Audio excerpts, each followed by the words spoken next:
Welcome to the Christopher Peter Review. The Christopher Peter Review provides original podcasts discussing salient current events with a focus on the facts, evidence, and available data of the topics and issues selected. Now, without any further delay, here is Christopher Peter to begin your experience with the Christopher Peter Review. Enjoy. Welcome to the podcast today.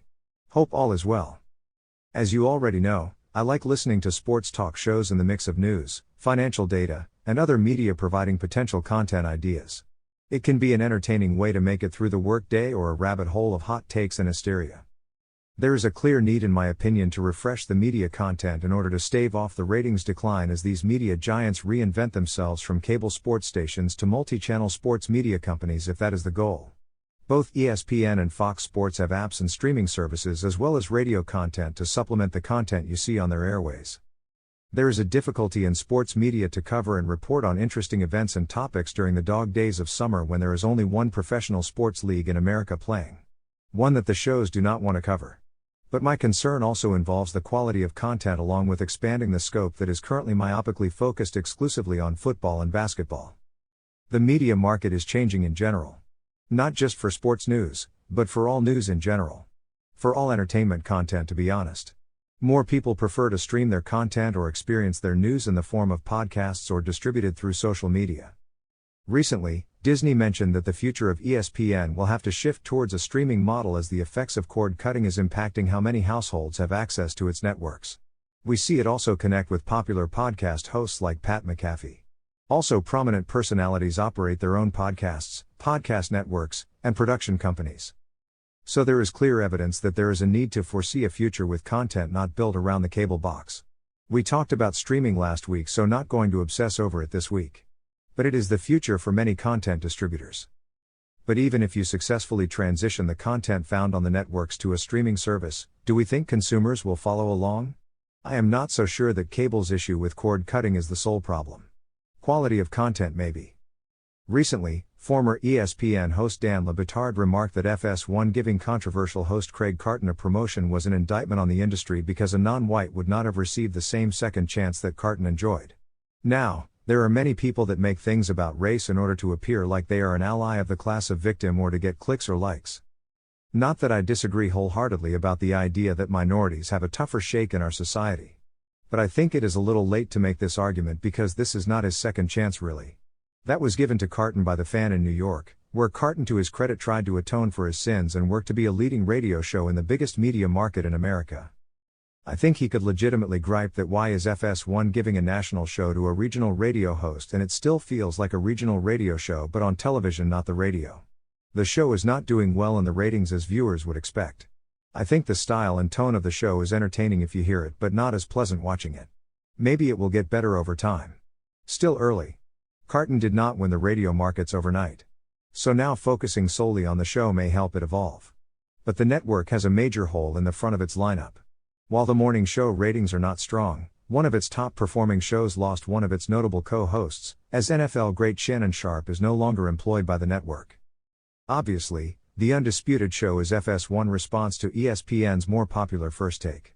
First Take can be equal parts funny, insightful, nuanced, and annoying throughout the 2 hours it is on the air. Undisputed is more two hosts shouting at each other and betting cases of diet soda, which hopefully the tab is settled. But I do feel that Undisputed allows their discussions to go a bit further and can lead to some poignant points once the host's initial emotions relax a bit. Debate shows can be entertaining. Especially when you have two people who sincerely are on different sides of an issue and have a set of facts, evidence, and data to back up their claims. Not just attacking the other side for past wrong picks, personal fan biases, or hysteria. But there is a reason why people generally do not watch political debates past the first. Because after a certain point, there is no real debate. Just a convoluted broadcast of hysteria, petulance, and name-calling. Again, I think these shows are extremely hard to do at times because you have to deal with ever-evolving stories with new pieces of information released that may have helped one host or the other if dropped during their live broadcasts. But do fans really want to watch essentially 10 to 12 hours of this until the actual broadcasts of events or news-style coverage? Especially when every show is talking about the same topics, the same points of view, simply reiterating the collective network views from one show to the next until it is time for Sports Center or NASCAR Race Hub. And do we really learn much from the format of these shows? Again, While I do enjoy it at times throughout the day, I feel like I learn more about topics by simply listening to a sports podcast, which goes more in depth. Even the host's own podcasts are more enjoyable than the shows themselves. Largely because I believe you get to hear a more in-depth discussion many times around a topic, which is always a benefit of radio or a podcast compared to the television model, which needs a commercial every 2 minutes. Now, streaming will eliminate the commercials, although many seem poised to reintroduce commercials unless you pay even more. Something I discussed last week. Now, to be fair, FS1 is not the only network struggling to provide an attractive morning option for sports viewers, which may be a difficult problem regardless of brand. ESPN once had a pair that entertained the masses for almost 2 decades straight before the continual revolving door of hosts in the morning that we are currently seeing. While each may have their own individual appeal and likability factors, the show just fails to meet expectations. Individually, Max Kellerman, Jay Williams, and Keyshawn Johnson could be entertaining. But maybe they are more suitable for podcast-style shows on the network than a morning show.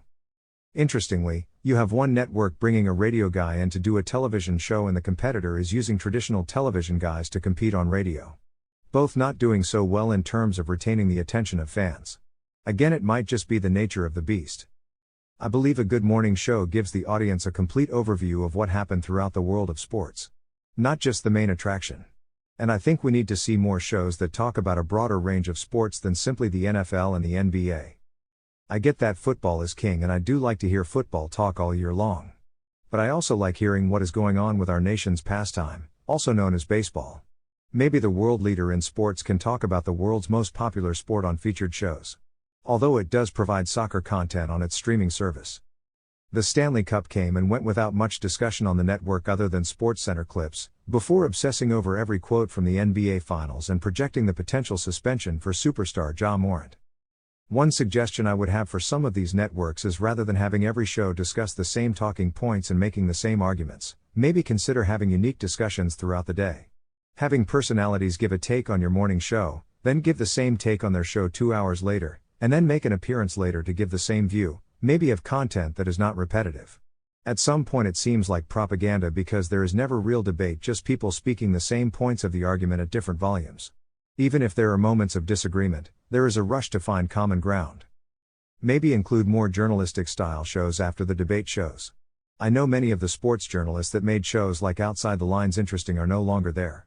But I do think we can elevate sports content a bit. But I think rather than hearing the same arguments and points of view all day long, give the audience different content. Cover more sports and provide better analysis. That is idealistic, I know. We will continue to get clickbait. Unless we click off the remote and listen to a podcast instead. Now let us talk about the interesting news reports coming from the ongoing Russia-Ukraine conflict. I have never been in any military. But I assume that an important aspect of winning any conflict is having your own forces rally around the common objective, convincing your allies to play a key role in the pursuit, and having a justified and legal goal in the first place. Russia is clearly failing in all 3 areas. I think we can agree with the sentiment that the soldiers are not convinced by the argument Russian President Vladimir Putin made to invade its neighbor. They seem to know they are doing something wrong but probably feel like they have no choice. Their goal and objective of annexing Ukraine back into the fold is not justifiable and illegal. After getting away with taking Crimea and other lands nearly a decade ago, they continue their illegal pursuit of returning a land that they feel is part of Russia when it has not been for quite some time. Recently, we see that there is a break between Russian military leaders and the leadership of a key private force supporting the Russian effort, which now wants to overthrow the Russian military leadership and reportedly is heading towards Moscow. From what I read, the reason for this change of heart was increased control the Russian military was taking over private forces and the perceived improper treatment that was blamed for the major loss of life suffered by this group, who put the responsibility at the hands of those leading and coordinating the Russian invasion strategy. For those of us not fully aware of what the Wagner Group is. The Wagner Group is a paramilitary organization. A private military company providing mercenaries for hire and other services that a nation might want to outsource rather than deal with diplomatic costs or to circumvent sanctions.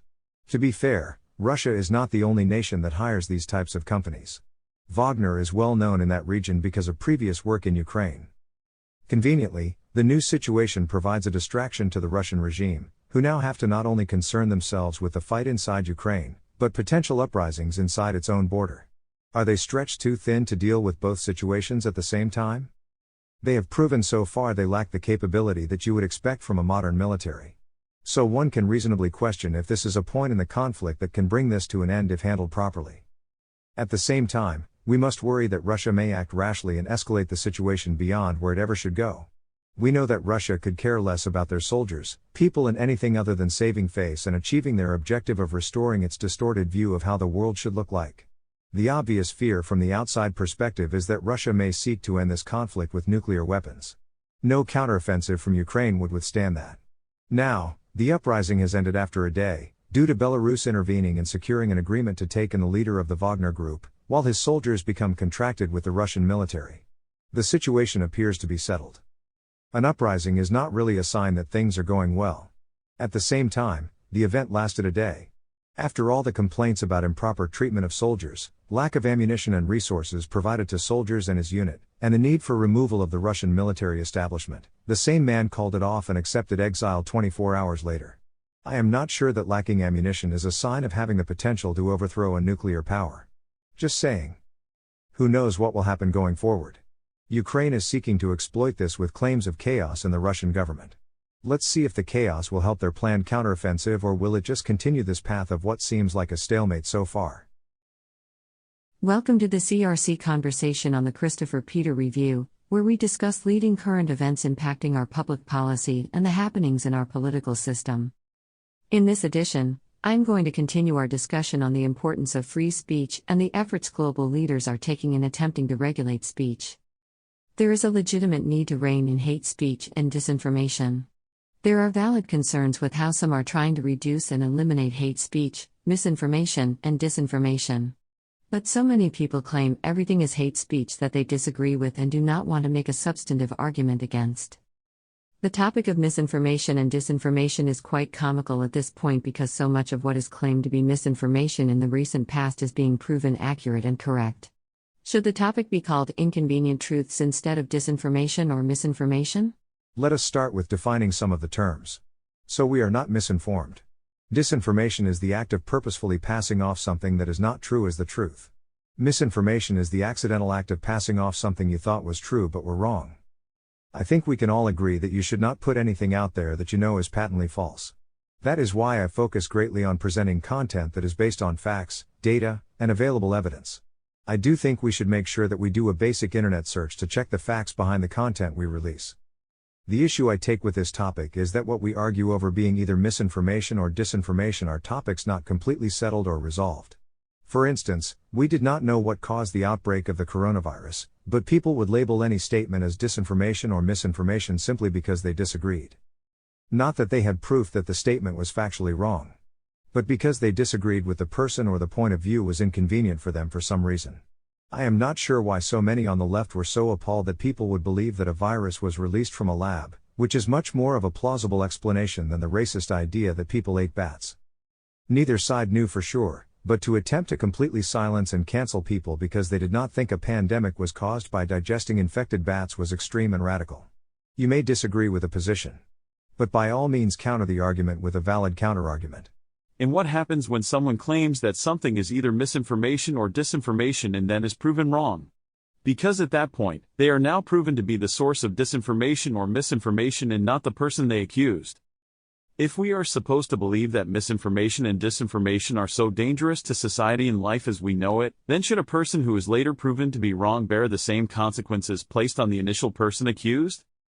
The gut reaction for many is, well, the person was wrong. But that raises the question of how do we determine who gets to be wrong in society? Are people completely infallible? People can be wrong. We accept that with politicians. Inflation was supposed to be transitory.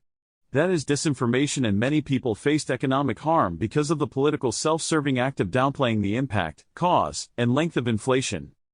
Now, we do see people and organizations held accountable for not knowing something regulators or lawyers say they should have known because of their titles or profession. But we forget this when convenient. There should be consequences if someone is purposefully putting out proven false information for a direct financial ill-gotten gain. Then it would clearly be fraud. But I am not sure that we should be up at arms simply because we disagree with something when the topic is still being researched, re-evaluated, or considered unsettled. Remember, for quite some time, the perception that the Earth was flat was settled science. Until it was not anymore. I think it comes down to what our opinion of the truth is in life. For many, something is true if factually proven by evidence, and should be considered true until evidence proves otherwise. For others, truth is relative towards how they feel about the messenger. If they do not like the person or organization, they automatically feel that something said is a lie. And a few others hold the point of view that truth is relative to them. I will dub it as the self-serving truth. The idea being that if a person believes something to be true and acted based on their belief, then they cannot be wrong. So how should we view the truth in society? I will always default to truth being centered on the evidence, facts, and available data. Now, I can somewhat agree that one can view something as truth based on the evidence, facts, and available data that they are exposed to. For instance, we all know it is not ethical to file court filings when you knowingly know that you are being untruthful. People pleading not guilty to a crime they know they are guilty of is technically unethical and untruthful. But the legal difference would be that they are not guilty because they are hoping that a judge and jury will consider the set of facts, evidence, and data they present as more credible than the facts prosecutors, making their truth more convincing than the prosecutors.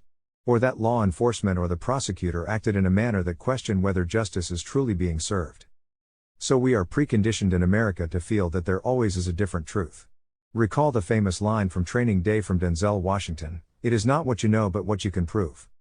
As we do in all areas of society, we devalue truth based on whether others can prove we are telling the truth or lying. And society always wants to creep away from the morally absolute position that you are lying if you know you are being misleading even if others cannot prove it. I agree that people generally favor relative truth, especially in a society that continually wants to separate responsibility from the person. We do not want to admit fault or try to exaggerate the impact of coinciding events. People always want to find that reasonable doubt. But not everything is a legal system. For instance, you may have a plausible excuse for being late to work, but your boss might not be moved by it or is unconvinced that the excuse actually played a role. Truth is not always absolute, because facts, evidence, and data change over time. The important thing is that what is being sold as truth can be tied to an argument built around a set of facts, evidence, and data that also accounts for opposing views. I think we can agree that truth can be relative to the perspective and set of evidence that a person views the topic from. One person can support tax increases if they view our issues with government spending and national debt from the government perspective, while others viewing the same issue from the economic or taxpayer perspective will call for tax cuts. The real question is whether society should be enacting consequences for what some politicians claim is hate speech, misinformation, and disinformation. Or are they simply using the issue as a front for censorship that can be politically exploited to their future benefit?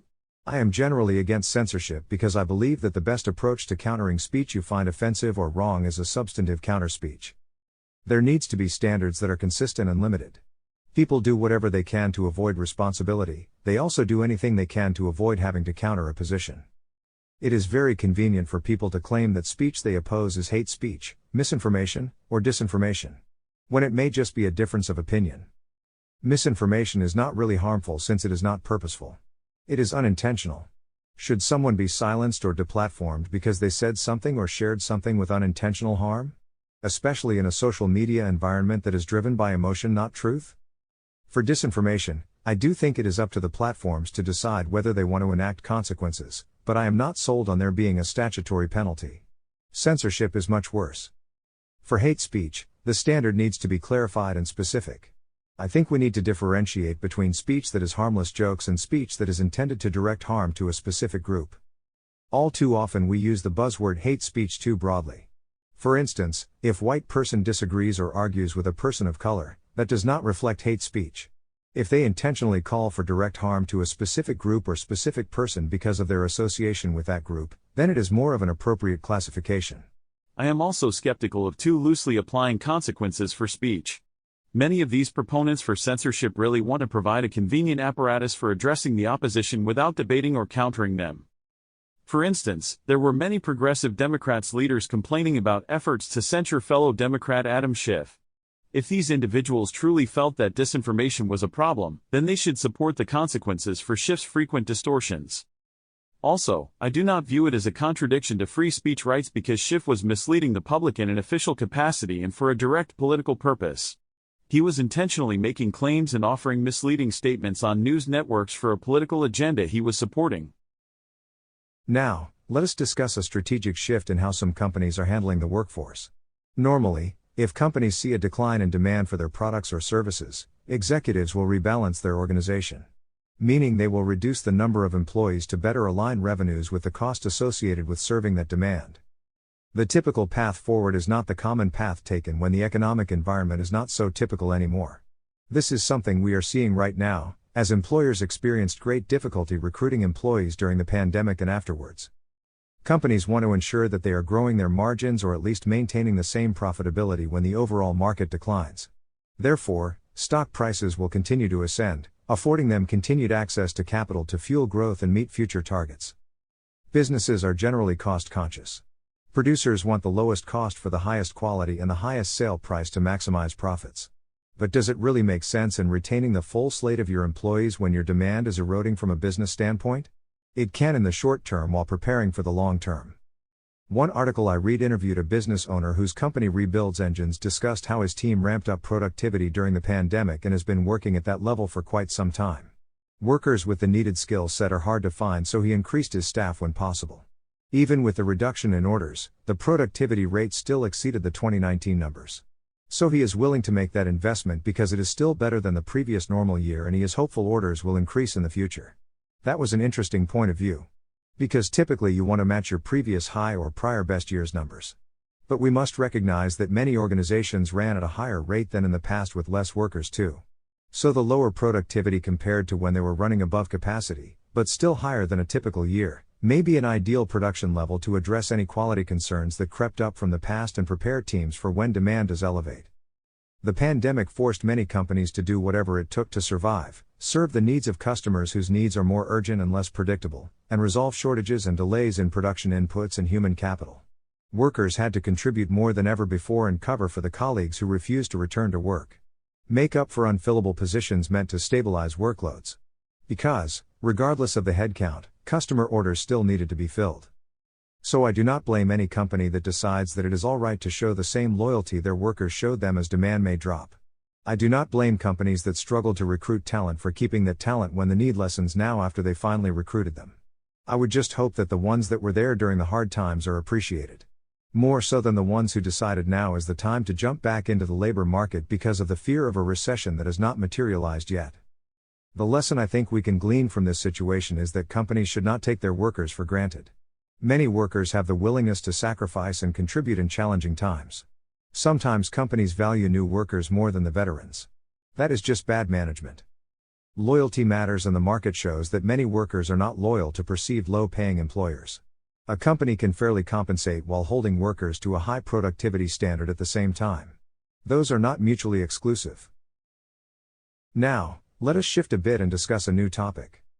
I think we all support the idea that diversity is important to our society and that cultural diversity is a positive aspect of American society. We all agree that people should not be judged by the color of their skin, their gender, their religion, their political affiliation, or any other demographic category.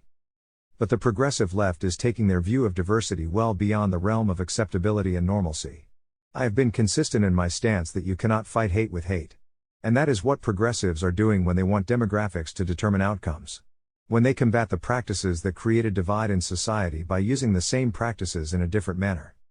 When the political pendulum goes too far to either the right or the left, you usually see an effort to restore the balance a bit.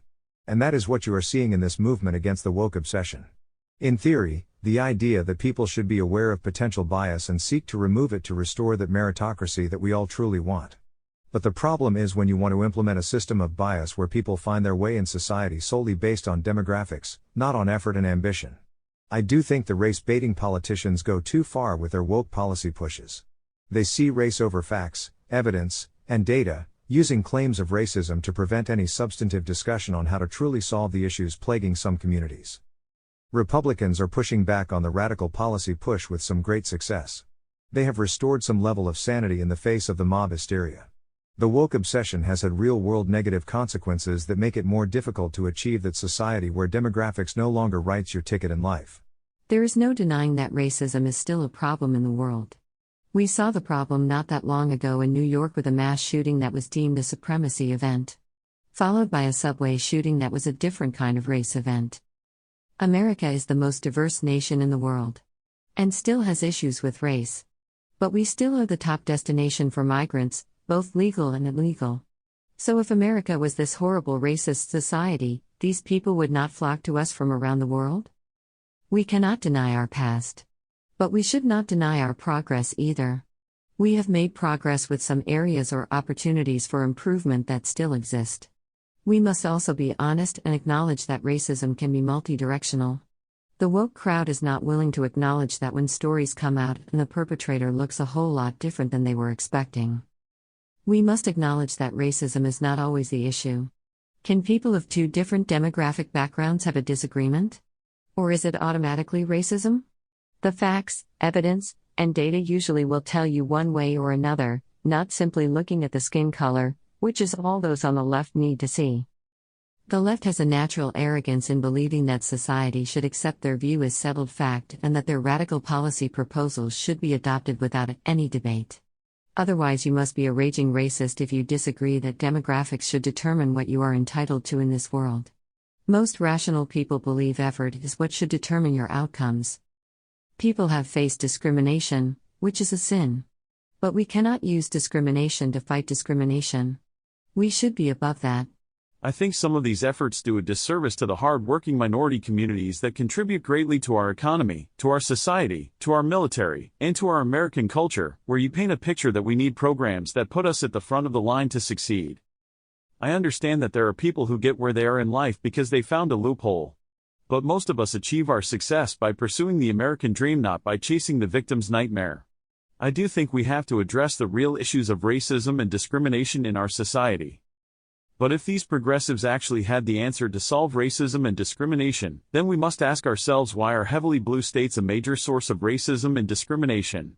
Surprised to see that a state well in the north like New York is reported to have a significant number of supremacy groups. And this sentiment is not hard to find amongst its population. I think we need to really have a national conversation about really finding common ground and stop obsessing over the differences that will cement permanent generational wedges. Not every problem was caused by discrimination. I agree that the left's obsession with seeing everything from the perspective of racism, even when it does not truly exist, is a problem. We want a society where people are judged not by the color of our skin but the content of our character. But the left wants to separate people from the responsibility and consequences of their choices and deflect blame to society all too often. There is a need to push back and focus on fighting real incidents of racism. The left paints with too broad of a brush in this regard while conveniently missing spots when it benefits them. But we do not want to stop short and allow people who hold hate in their heart and the willingness to do harm to be able to do so. For instance, we can say that the major issue with the whole woke problem in the first place was the completely irrational response where progressives accepted defunding the police as something to really do, where it gave space to the criminal element, which we are seeing impact our communities today. So how do we avoid making the same mistake in terms of our effort to weed out racism and other forms of discrimination? There needs to be clear standards, consistency, and acceptance. Clear standards of what we define as an incident of discrimination. Should be real and as direct as possible. Should be consistent to consider offenses by all groups, not just one. And there needs to be an overall acceptance that judging people by the attributes they do not control is wrong. People give you plenty of other reasons to think they are defective. No need to use demographics. Just see their behaviors and attitudes. I think on the Republican side of the argument, it is important to acknowledge that diversity is an important goal. Otherwise, there is an easy pushback against the war on the woke. Society must understand that unity and acceptance is the proper path, not tribalism. Tribes war with each other. That is a common problem throughout history. We all must want unity. Not woke. We do not want to go broke. Republicans struggle with culture issues and social issues in general because they expect the public to understand their intentions. Democrats do not want to debate on merits or substance, they want to just claim something is racist, someone is racist, and everything is racist. There are two ways to be perceived the winner on a topic. Argue with consideration of the complete set of facts, evidence, and current data, also known as the truth. Or base an argument on a select sample of data and make up that gap with hysteria and personal attacks. Appeal to one's intellect or their emotions. Democrats have mastered the art of evoking emotions to cover clear lack of substance in their arguments. That is why so many of them do not want to debate the critical issues of our time. Whether it is race relations, energy, or foreign policy. They will use red herring personal attacks in the hopes that people do not accept the opposing view or feel bad doing so. In a social media driven society, Republicans cannot underestimate the effectiveness of this strategy, as many people create ecosystems that only reinforce their view of the world. On many issues that tug at the heart, you have to consider the fact that there are obstacles to overcome and there is a need to communicate strategically and effectively.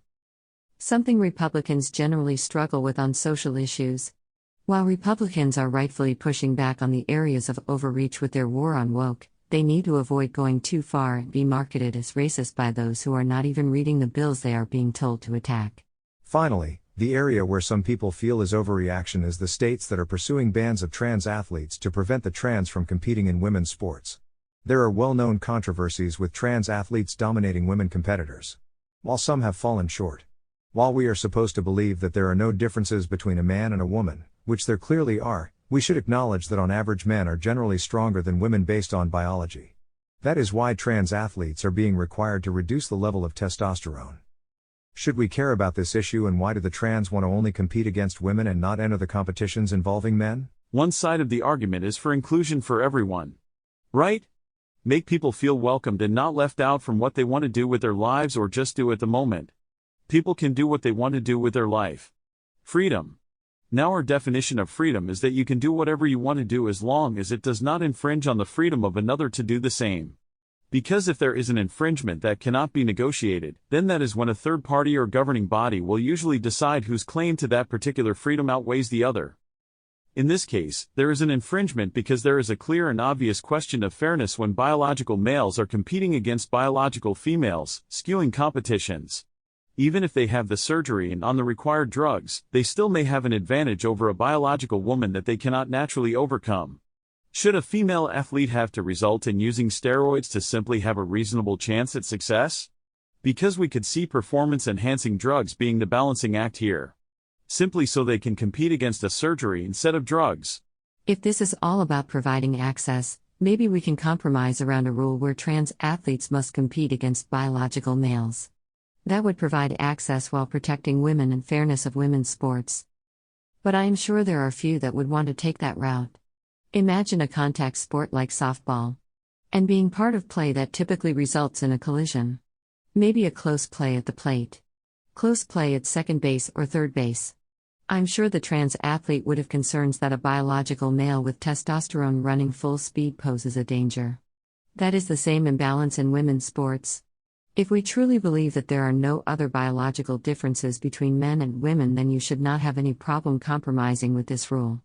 But we know that this would cause controversy. Now, I do get the counter-argument that rules are being implemented that will only apply to less than 2% of Americans. But really it takes only one bad encounter with someone stronger than you to change your future forever. It becomes a question of whose rights outweigh the other. And when you obsess over demographics and try to exploit different groups for political benefits, at some point you are going to have to balance the agenda of the new IT group with the agenda and needs of the one you are tossing aside. A big thank you to all of you in the audience. Your viewership is appreciated and valued. Please follow the Christopher Peter Review on social media and continue to visit www.crcreview.com for new episodes. Thank you once again. Until next time.